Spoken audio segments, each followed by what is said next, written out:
Yo, check in. Section 104, we live again. Y'all know what it is, man. It's the Section 104 podcast. And I'm here with my boy. Listen, 4-time state champ. 1-time national champ. In his first year. He did that. Yes, he did. We got my boy, Coach Jube. Appreciate y'all. Thank y'all for having me on the infamous Section 104 podcast. Yes, Appreciate you for coming. I forgot to mention that you are the head coach of the Rock Boys. Yeah, head coach of Rockets, 9-time champions, the Rock Block, Rock Nation, neighborhood heroes. All that. All that. Yeah. Hashtag's just going off, ain't Yeah, it? you know it. Yeah, you already know, Gucci, man. Gucci. That Gucci green, boy. Yes, get you up out of here. You already know what it is. I ain't gonna lie. Let's get straight into it, Coach. Right? Nah, Section 104. We've been around. Right? We've been to different high schools. We've been to different little league parks. We've been everywhere. 909 flags, all type of stuff. Right? And the question I always get is, because I went to Central, Chuck went to Central, right? So the question we always get is, who is Coach Jube? Who is Jube Joseph? You know, they say, oh, is he from down here? He's an industry what high plant. school? Yeah, something like that. Yeah, you're an industry I plant, just man. came out of nowhere. Pretty much. Exactly. You came from out of nowhere, and I always say, man, why would we just hire somebody at Powerhouse Central just to hire anybody just from anywhere, right? So I just want you to talk about a little bit of your history, like your earlier days. You know what I'm saying? Like your earlier days, your playing history. I want people to know where you come from. You know what it is? The thing about it is, that's why you gotta love South Florida football.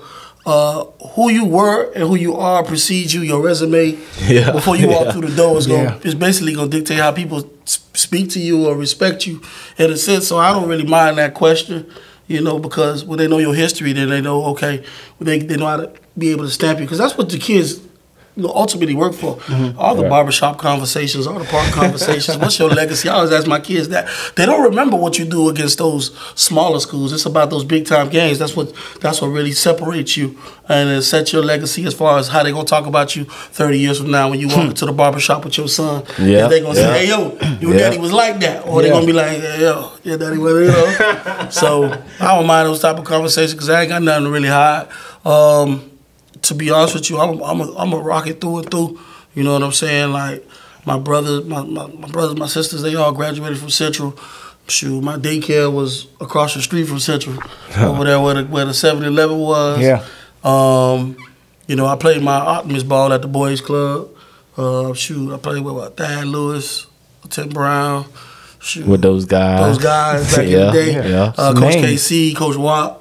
You know, rest in peace, Coach Kenny. Shout out to the boys club. Shout out to Make sure Coach y'all come Kenny to our reunion too. You know, I was an honorary boys club member. Now you played for Newburgh, bro. I don't know who played for Newburgh. I don't know who plays for Newburgh, but I'm a Falcon too. You heard? Yeah, I already know that. You know what I'm saying? DVD. Everybody, boy, listen, it's like a fraternity. See, back in the day, you know, you say you play for the boys club, you say you play for the Cherries, you play for the city. It's a level of respect, you know what I'm saying? Because they knew the type of brand that we played for sure. At the boys club. Facts, that's facts for sure. And shoot, I played at Cent.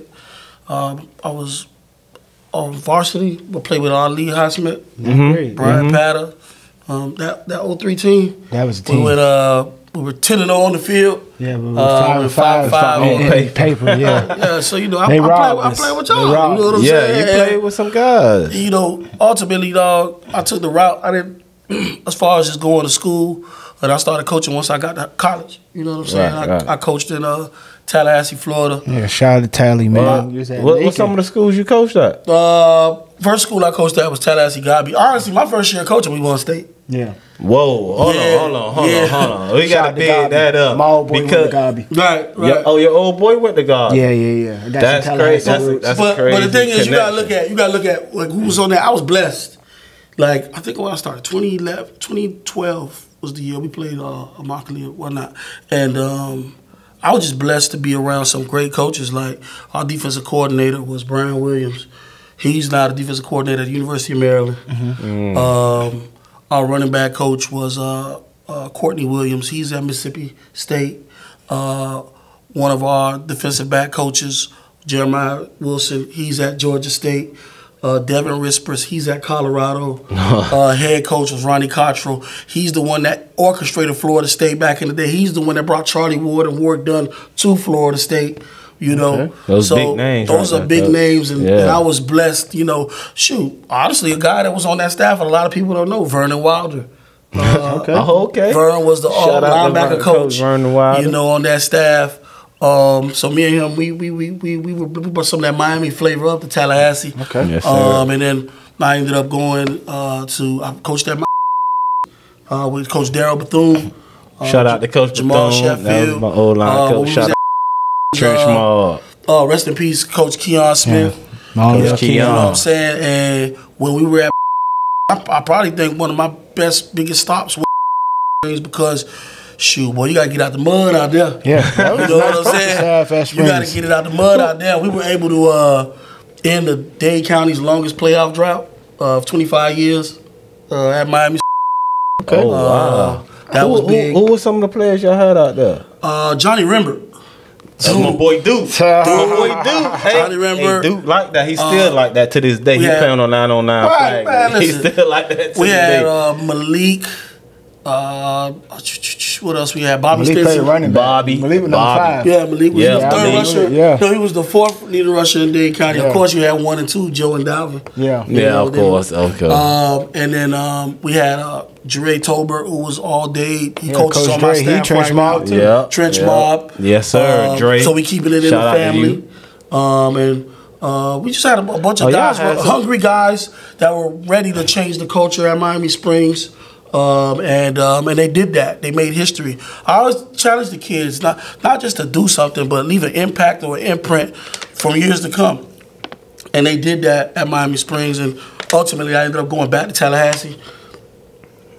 Coaching with Yusef Shakir, who's at Florida, at Tallahassee Lincoln. Yeah, powerhouse. That's another powerhouse school there. Powerhouse. You know, I cut my teeth there. Coach guys like John Burt, who was at Texas. You know, those guys. We had a bunch of guys right there. It was real tradition-based. And then I ended up going to North Marion in Ocala. Yeah, I know Florida, a little bit about North Marion. Stephen Fields. Coach Fields, who's down at UM right now, Coach Fields coached us at Central. Yeah, he did. Yeah. He coached us Coach Fields coached us at Central. Coach Fields is a different breed. Quiet as kept. Coach Fields, people don't know. Coach Fields was with a young coach at Rutgers. He hooked Rutgers up with Marcus Daniels and Willie Foster. It was a young recruiting coach. He was a Cuban. His name was Mario Cristobal. Yeah. Shout out to Mario Cristobal. So then, New Jersey. back in the day, you see what happens now. Back in the day, that's when Cristobal used to have those billboards in the hood. Yeah. We drive around and see all the Rutgers camps and whatnot. When all those guys was so that was Cristobal. Yeah, that was Cristobal. Cristobal on the Shiano staff. Super. He was on Shiano's staff. Super recruiter. The thing is, Greg, sorry to cut you off. You good. But Cristobal played when Greg Schiano was coaching for So it's like you it's said, all connected. Right. Yeah. And after North Marion, we was at North Marion. Fields left. I was under Willie Offer, and then you had a guy at North Marion too. Oh yeah, man. Shout him out, coach. Oh, when I was at North Marion, I coached Freddie Swain, who was 4-star, played at Florida. Coach Justin Watkins, he was like the #1 athlete in the country coming out, and he went to Florida as well. Who else did we have? Had Cameron Mackey. I had Blake Vincent, who went to Clemson. We actually broke the record in Ocala for the amount of D1 kids that went. We signed like 19 guys Division I scholarships. That's ridiculous. In Ocala. Ocala, that's ridiculous. Yeah, we listen, but we had national games. We went up to Hoover to play. We went and played Booker T when they was on that win streak. Yeah, we brought those country boys down. You know what I'm saying? And I was warning them all week. I'm like, look here, man. That Trans Power place. It's a magical place. Yeah, the light's a little different. The liquor is poured, the green stuff is rolled, and the kunk is fried. Cause you from Miami, and I'm warning them. I'm like, and I told them, I said, man, they gonna come out, they gonna try and intimidate you, they gonna be throwing them sticks up at you, and they was like, yeah, go whatever. And I'm literally, when it happened, the kids, they were ready. We competed, we lost, we missed the field goal. you know, and because we wanted to stop the win streak for Booker T. So that tells you the type of talent we came down here with. Right. You know, we took it on a world tour. After I left there, I had the pleasure of coming back home. I always wanted to come back home. You know, I coached everywhere. I always wanted to come back home. It was something innate in me that I wanted to coach kids that grew up like me and saw what I saw. As far as, sorry about that. Thank you, appreciate you.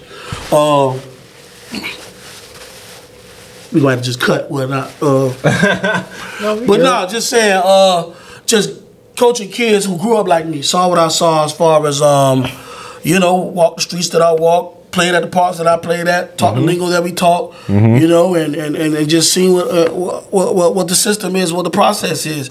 So I came back home and I got the pleasure of coaching with Daryl Heidelberg at Northern. Yeah, shout out to Coach Bird. Also was my OC. Bird coached us at Central. Bird was synonymous with the offense was crazy. Bird was synonymous with throwing the vertical ball first play. We going deep. We used to say, "Coach, man, what's the first play? You know the first play. We know the first play. We going deep."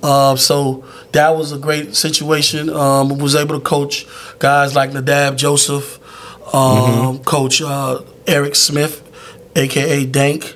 You know, think people like that in my secondary. I was a secondary coach there, but we had a good coaching staff too. We had Mike Tunsil, he was there. BJ Poole, he was there. Poole was there. Quay was there. Allison was there. Jamal Sheffield was there. Tavares Small Bubba was there. Like, my boy, movie star. Yo, we had a coaching staff. Now we you know, Oliver Barnes was there. And we just had a real good group. I coached the kid Joshua Ankrum. Rest in peace, Josh. I remember Josh. He was something special. Yeah. Then after that, I ended up going over to Carroll City. Yeah. Coaching the secondary at Carroll City with Benedict Hippolyte. I was a great team. Shout out to my boy Coach Hippolyte. That's my boy. Around over there. I'll say Carroll City always had a tradition of great DBs. I'd say. Let me ask you a little bit about that team, though, right? Because that team, I ain't gonna lie, that's one of the best teams I've seen. I ain't gonna say they are one of the best teams in Dade County, but that's one of the best teams that I did see in Dade County because y'all was putting up numbers on people. Yeah. I believe, who was y'all quarterback? Marlon? No. That year it was D. Rich. Daniel Richardson. Yeah. It was. Y'all was putting up numbers on people. Y'all put up 70 on somebody. Like, and then y'all was taking the ball away. So speak a little bit on that, like that team right there. Okay, that team right there, you know, what I think of is the leaders. Guys like Naquan Wright. Oh man, that kid, that guy right there. That kid embodies what you want in a not just a player but a person. Right. You know, you hear about him, you know, because you know he kind of was the face of FYFL. Yeah. But then when you get to know the kid, and then you see, you know, how he was raised, and that's the hats off to his mom, his grandmom, his village. That kid is a special kid, and he's a special man. You know, he's going. I always knew he's going to go on and do great things, regardless of whatever he's doing. He's going to do great things. He always held himself accountable, held the kids accountable. A player-led team is a championship team. Yeah. So that's what really stood out to me was the leadership part. Guys like Jarvis Brownlee, they used to always step up to the forefront. He's also in the league right now. Well, yeah, Jarvis Bestaff, Jarvis was one of those kids where, you know, I put him in the factory. You know, that's why I call it the factory. Coach Jube Factory, baby. You know, go ahead and plug it, baby. I call it the factory, you know what I'm saying? Because I always tell them, you look at a conveyor belt, you know, once it's known for basically originating the same product. If one thing falls off, the same exact product's going to come again. It's the brand. It is what it is. We're a factory. Nobody's better than the next person. Listen, we're coaching the dying thread, which is team sports. Yeah. This society is based off me, I. So when you're trying to teach people how to work together for a collective goal, you got to teach them that, you know, obviously nobody's better than the other. Because if you want to go fast, you go alone. If you want to go far, you go together. So you're just trying to basically incorporate that mindset with, you know, teaching them, hey, man, each one teach one, pay it forward, you know, things of that nature. That's one of the pillars of my coaching philosophy when I came up with the factory. And also factory just gives you the mindset of when you go to a factory, what you finna go do? Work. So, you know, it's a double entendre thing with that. And with Jarvis was, you know, no matter what I threw at him, he caught it. You know, I'd be like, yo, we working out at 6:30 in the morning. Okay. You know, because he wanted it that bad. No questions asked. No questions asked. He was just there. His mindset was different. You know, and I also told him we was going to the NFL. You know, get into the draft. I said, just thank you. I thank you for allowing me to be a small part of your big process. Right. You know, your big journey. So that's for any kid out there. Y'all get what I'm saying? Y'all just caught that jewel, what he was just saying, right? Because no matter what time, whatever he threw at him, he just knew his ultimate goal was to be well in that NFL. And we just talked about where he at. Right. You understand what I'm saying? Yes, sir. So what led you to Miami? Okay. Welcome back. Yeah, welcome back. I mean, you played for him. Right. What happened was, shoot, I gotta give it up to Jube Joseph. Jube Joseph. Shout out to man, my boy Jube Joseph, Pierre. It's a lot of UM ties I see. You know, they called me, and it was like, come home. You know, you ready? Mm-hmm. And I always knew I always wanted to come home. You know what I'm saying? Because I've been everywhere. Yeah. But ultimately, I was like, I want to come home. You know, but it wasn't ever right. You know? And so when the situation called for me to come home, you know, I jumped at it. It's like perfect timing. It was perfect timing. Perfect. And you know, they had a bitter taste in their mouth from that last minute touchdown by Romello Brinson in the end zone. And so it was just that. And honestly, you know, the first person that when we came, I said that we needed was Jamal Sheffield. I was like, we need more. Trench Maul. It's gonna work, man. You know. Trench Maul. I need my boy. And then from there, just the chemistry just went from there because we all played together. Yeah, right. Pretty much most of the staff. Sad played linebacker. P was linebacker. Team captain. Ma was on the D line. I was in the secondary. Like so, we all had already had that chemistry of we're friends. Say this is just like a Northwestern staff because you know Coach Smith and stuff like that, but they don't know you guys actually played. Yeah, we all played together. We all grew up together. Like you know what I'm saying. So. To halftime on our defensive group chat, we don't even talk about football. Like, we spend more time, you know, about life and hey man, my son's birthday party coming, man, y'all, you know, and stuff like that. Yeah. But really, I think that's what it was. That's what led me back, you know. And then some things happened, and I became the defensive coordinator. 2019. Won that first year. 2019, we won. Yeah. That was the beginning of a run, a historic run. Second four-peat. You know, second four-peat in the state history. Yeah. We had some babies on that team. Yeah, I did. I did. We had 9th grade Rueben Bain. Young Rueben Bain. 10th grade Wesley Bassett. 10th grade Rudy, Gene Lewis. I had what else I had? We played. We started about like 6 9th guys too. Naming some guys. We had like 6 9th graders on the 2019 team. On the defense, offensively, you know, we had Mari Daniels. Santana. Santana was a nice he was on that team. We had Giovanni. We had Gio. We had Bale at receiver. Yeah. Travis Marsh. People don't give Travis Marsh enough credit because he was the quarterback. Right. That started the run. Yeah. He was the quarterback that started the run. Keyshawn Owens. Yeah, lights out. Yeah. Shout out the lights. Know, Dylan was a 9th grader on that team.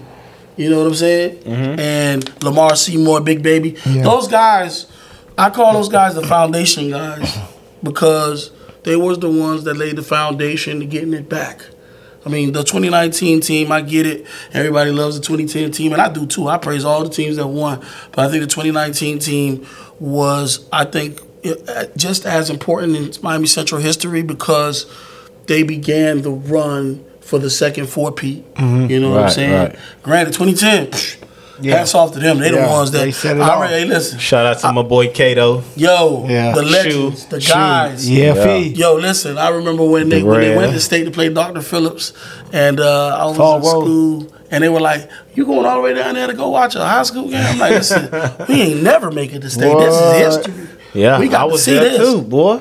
I had to. It was like a reunion for players. We had like a players section. Yeah. It was like a reunion. Yeah. It was festive, and then ultimately, really, it was for the community.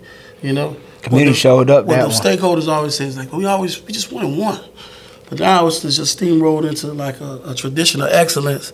You know, championship or bust. When you put that Gucci on, man, you get superpowers. Yeah. You know, and then I say, with that, we just, our formula kind of grew legs and took its own self, and we just moved forward from there. So, Coach, what is some of your, like, what's the biggest transition, right? Because I know coaching is coaching, right? But you went from a defensive coordinator to a head coach. Now, that's different roles, right? Well, you still coaching football at the end of the day, but it's different roles. Yeah, different. You know, you went from DB coach to defensive coordinator to head coach. So, I mean, all those were different transitions. Yeah.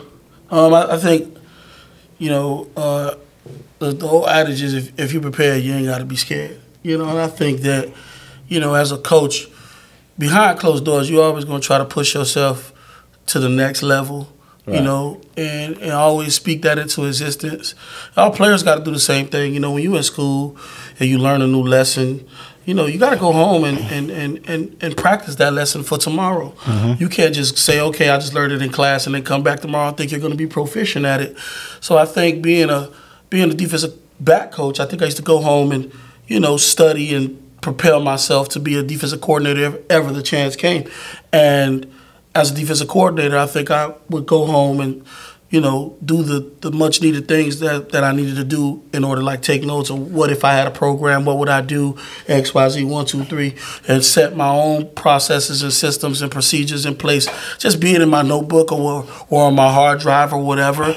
And then, you know, because ultimately life's about stepping up. So wherever you're at, you know, you always want to take that next step to wherever you're trying to be. So I think the transition was seamless because I had already had a vision for where I wanted to take the program and, you know, to how to coach the kids and things of that nature. I set a saying, you know, if it ain't broke, don't fix it, you know, and I think Miami Central's has a great formula that, you know, I stepped in on and I help embrace and impact and help elevate, you know, to a certain extent.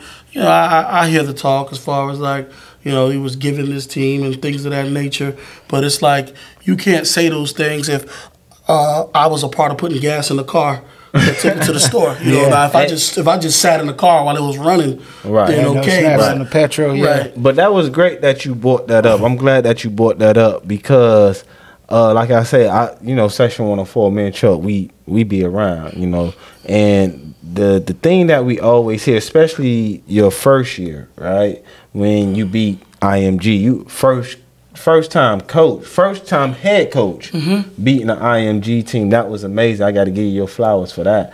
But, you know, a lot of people say, oh, man, Coach Jube, well, not just Coach Jube, but the coaches at Central, they're not coaching. They just have talent. Right. You know what I'm saying? So I just want to know what you say to people like that because I'm not just on your coattail because I'm a Rocket. It's because I see the work. I know when I'm passing by, and I got to be to work at 8 o'clock. So if I got to be to work at 8 o'clock and I see players on the field before 8 o'clock, you understand what I'm saying? And I'm getting off of work at 4 o'clock, and I'm still seeing players on the field when I get off of work. I don't know if it's JV, varsity, whatever it is. I just see it's something going on there. I think people don't understand it because they're not in that world. What do I have to say to it? I really don't have anything to say to it, honestly. You know, a conductor never faces the audience when they're, you know, directing the orchestra. Their back is to the audience. So I'm not really worried about that. But when you look at coaching, there's just so many different facets of coaching. It's not just calling plays. It's not just giving speeches. You mean you got this group of young men who want and need guidance. So we're not just doing those things, yelling and telling them to run, jump, flip, and catch the ball. We're trying to cultivate mindsets, you know, and try to get them to work collectively and trust one another, and we're trying to embody family, you know, things like that. That's what we're really doing. That's what we're really coaching. We're not only coaching the mind, we're coaching the hearts. You know, and we're trying to get them to understand that, you know, in life you're going to need help, you know, and it's okay to lean on your brother when adverse situations occur, you know, and especially here in this time when let's be real, you raising young black men. You got to teach them, you know, you got to teach them that, hey, man, there's always a will and there's always a way to get things done. The world is cruel. I saw a quote this morning. It was crazy. It was like, you know, Mothers are there to comfort their sons to the world. Fathers are there to prepare them for the world. It's not my job to prepare the path for the child. It's my job to prepare the child for the path. And that might come from tough love and telling you and telling you, hey man, ain't no excuse because. And I tell my kids, hey man, don't tell me sorry. Don't tell me that. Because I'm not going to understand it. Because what you telling me sorry that you came a minute late to practice, that's that same sorry that's going to echo in my ear on third down when you drop that pass and I need you to catch it and I'm going to hear sorry again and there's going to be a rewind. And when you said sorry, I'm going to teach you not to say sorry. I'm going to teach you to get things done. Accountability, get things done. Yes, sir. I love that. That's amazing because you teaching these young men to become men. Right. And that's the thing. And better people. People look at it in a sense where, you know, they look at the IMG game. I'm going to be honest, I knew we were going to win. Right. Yeah, you told me. I knew we were going to win. And the reason I knew we were going to win, it wasn't because of the caliber of players that we had. It was just that I knew that I knew that these guys know each other. Mm-hmm. These guys love each other. And that's going to overcome all. Yeah. That they're going to play for each other and they're going to play for their coaches. Right. And that's just what it was. Right. Ultimately at the end. And that's what it is. That's how you, like you say, you build a championship team. And I know you know, this is, you going into what, your third year of coaching, right? Yeah, it's weird because I've been at Central so long. It's like, now you have to count you as being a head coach. Right. Opposed to your tenure at the school. So what's some of the challenges dealing with the players on and off the field, though, when it comes to being a head coach? I wouldn't say it's challenges. I think it's just a part of the job. Right. You get what I'm saying? Like it's challenges are something that you have like a negative mindset towards. I look at it as another opportunity to be impactful in another young man's life. Mm-hmm. Whether they did something not favorable or whether they need me in a sense. I look at it as another opportunity for my coaches to impact their life. Because that's what we're in this for. We're in the business of making impact and leading them and helping them, not coaching them just for the first 4 years, but the next 40 years of their lives. Mm-hmm. So it's still, for me, I don't think it's any challenges. I think that it's a lot of opportunity to elevate any situation. I'll talk about mindset with the kids, being a pessimistic person or optimistic person, you know, and then we always try to teach them when any type of situation, you always got to look at it as a positive outcome that could come out of it. I always tell them, man, as long as there's time on the clock, Central got a shot. Got a shot, baby. You better believe it, especially with my boy Coach Jube behind the helm of it. You get what I say? And I'm a Rocket. I'm a Rocket through and through, all those Rockets through and through. You understand? And we know what the biggest game is when you're a Rocket. Right. We know we love to win state championships. Right. But we know what the biggest game is. Yeah. And with the new coaching change over there on the other side, we're talking about the West, right? Hold on. So you mean to tell me it's not Norland and Central? Because the way it's been going, you would think Norland and Central is the biggest rivalry out. We talking about that team on 71st, talking about the West, right? That's who I'm speaking on, the blue and gold. You know, I thought Norland and Central took over that rivalry. Nah, I don't think so. Because I still think it was a bigger turnout. For no matter how bad the West did last year, I forgot how many games they won. You got to throw the records out with that game. Exactly my point. You got to throw the records out with that game. 3.5 minutes away from us. You know, it is what it is. You know, I think that goes back to, you know, Florida State, Miami. Yeah. But you Ohio was State, also a participant, right? In that, you know, that game, rivalry. That rivalry. Right. Can we speak on that and how that affects you to today as a head coach? I mean, it's being in that rivalry. It's just tradition, right? It's just tradition. You know what putting on these colors means, and you know what those colors mean. You know, and you understand what's at stake when it comes down to it. You know, It's a community thing. It's us versus them. You know, Miami, Florida, contrary to popular belief, it's broken down in sections. We know that. Yes, it's what hood you from. You know what I'm saying? And ultimately, your school is gonna set you, let you. By you telling me your elementary school, I know what neighborhood you're from. You know, and so I get it. It's a rivalry in itself. We've been fortunate enough to win 5 straight times in that rivalry so far. 5 in a row, huh? And you know, at the end of the day, we know there's a standard here, expectation. So and you know you have to uphold that expectation when you put these colors on and when you walk through them corridors. Right. And nothing more, nothing less. It is what it is. Yes, sir. And I cannot wait for that game this year. I ain't gonna lie. Yeah. Yes, sir. On 10-4. You know, Coach, we about to get ready to wrap it up, right? Okay. In a few. But I got a couple questions for you. All right, what's up? It's like a little quick, you know, something for you, but it's your own opinion. All right. You can, if you got a backstory on it of why your answer is your answer, you can tell us that too, right? Yeah. So we're going to keep it strictly football. All right. I want to know who is the best football player you ever seen with your own 2 eyes, not on I know TV. this answer. You was there and you seen that. Who was the best player you ever seen with your own 2 eyes? That's a no-brainer. Oh, that's a no-brainer. Darnell Nuke Jenkins. Okay, shout out to Nuke. I can't. Shout out to Nuke. No, you said Peter Warwick and you or Keith Brown, brother. And I also said who?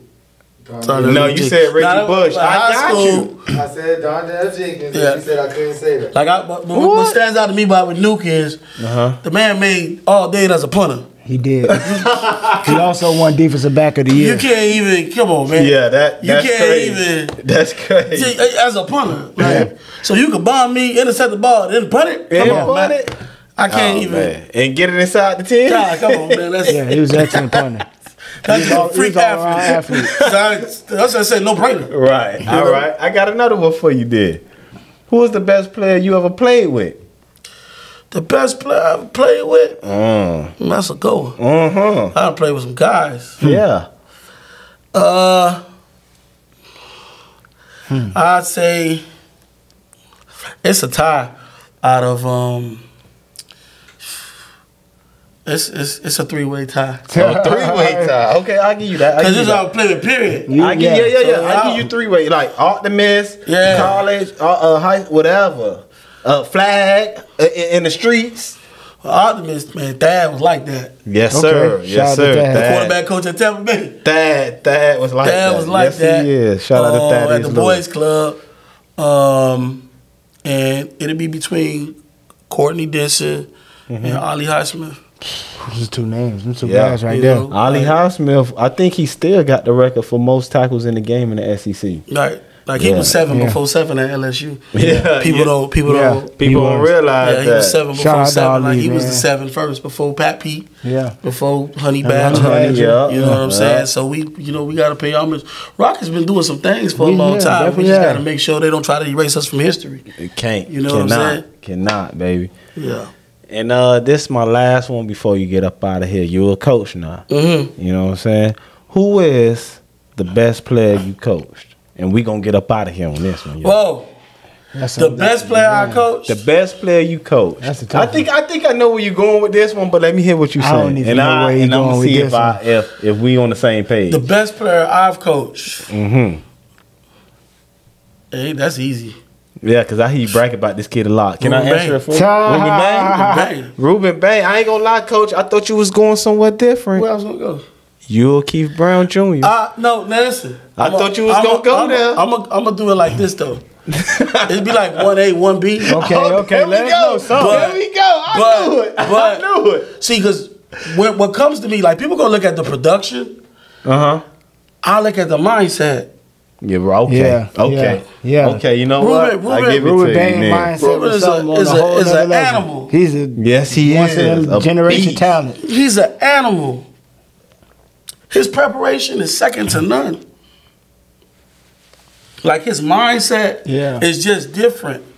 Like I would give him challenges before game. This is how before games, and he would literally count down his sacks. Like that's 1, that's 2. And we're in the 3rd quarter. I'm thinking he's coming up to me to make an adjustment or something. And he's like, I'm at 5. Like, yeah. Yeah, I love that type of him. Like his mindset is like that. He's one of those guys I mean, he set a record and ain't played like 4 games. I sat him out. Yeah, but that was me, and honestly, and you know what? That shows you his mindset. Because in the world where everybody's talking about individuals, and it could have been, man, he could have smashed that record. Yeah, but I said, look here, man. Be a big brother to those who don't have the opportunity to play in these type of games, right? And coach them up, right? And he said, without a doubt. He didn't get in his feelings. He didn't say, "Oh, coach, man, I'm trying to break the Dade County." And that's the true meaning of coaching.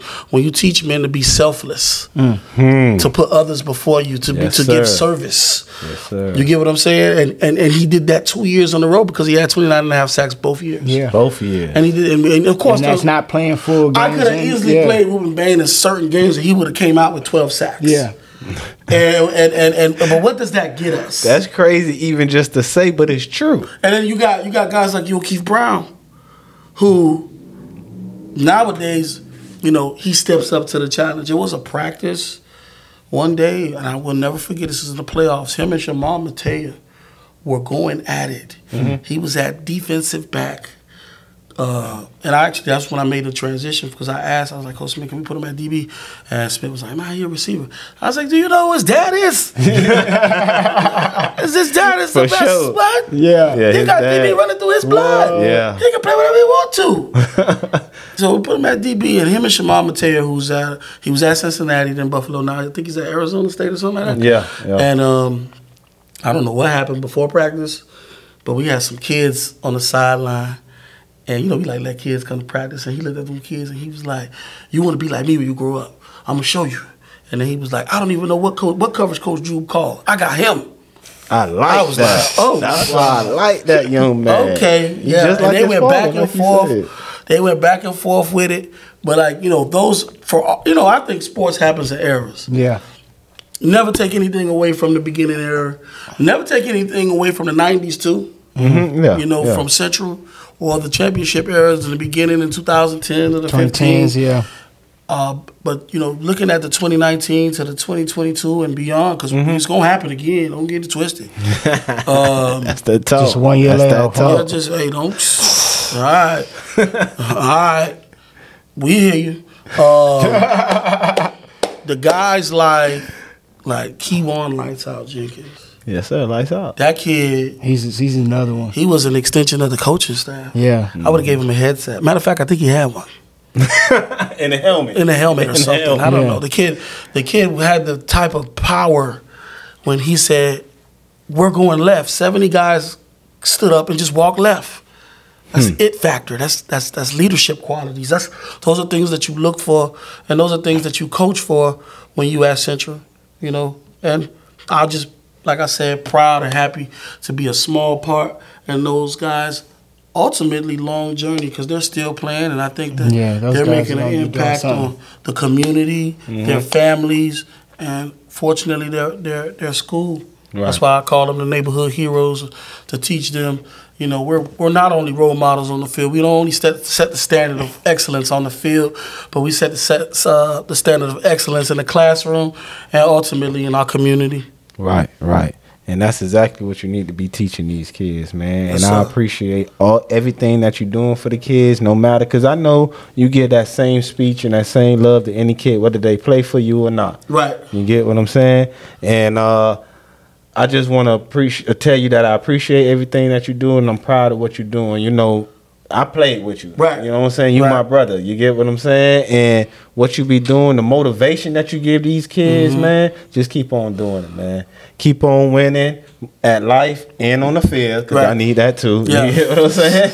But man, I'm just proud of you, and I'm glad that you came to join us here today, man. Give people your story, man, because I'm tired of people coming up to me talking about something, man. What Coach you from, man? I say this though, I'm not big off, what they say. I go off what I see. Right, right. So long as the product is the product, the tradition is the tradition, and I can make the community proud, and we can make the community proud as a collective, then that's what it is.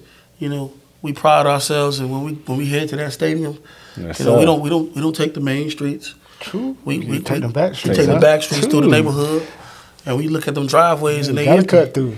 And they empty because the community waiting on us at that stadium. Yes, sir. You know, they waiting on us because we the hood hope.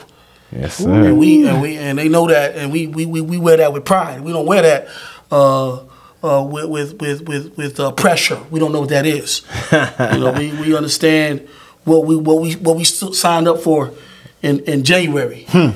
You know, and it's not a daily thing. It's not a weekly or monthly thing. It's a forever thing for us here at Miami Central, and it is what it is. You know, blood in, blood out with this, and I appreciate y'all for allowing us to get on this platform. You know, you guys been doing a great job and allowing me to you know, showcase and talk you know, Gucci Rocky football. Yes, sir. Yes, sir. And we gonna leave it like that on the mic drop. I ain't gonna lie. Session 104. We out, baby. Yeah. All right.